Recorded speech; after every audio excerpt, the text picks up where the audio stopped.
6 minus 6 gives us 0.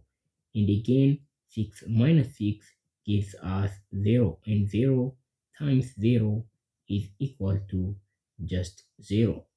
But this answer is not correct. Other people solve this problem differently. They move left to right, right? So what they do is they start by subtracting 6 from 6 and they get 0, and they multiply 0 by 6.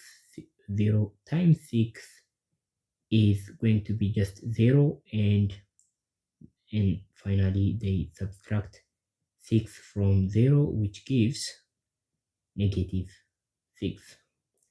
But again, this answer is not correct because according to the order of operation, Pemdas,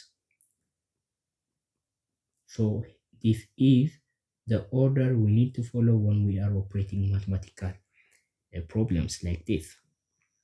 So the rule states that parentheses are the first thing to solve, right? In equation, the first thing to solve is parentheses.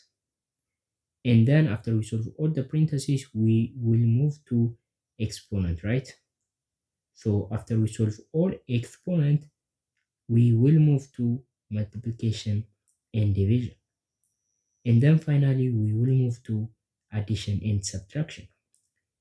If we solve subtraction before multiplication, it is wrong because multiplication or division has a third priority.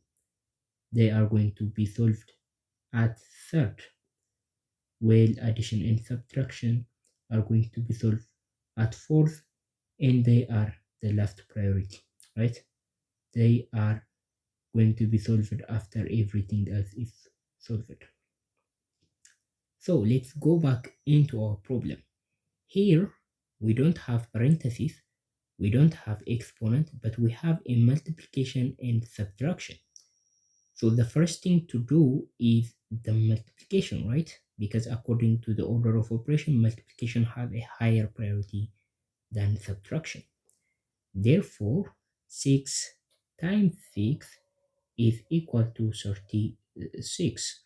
And 6 minus 36 minus 6 is going to be the next equation.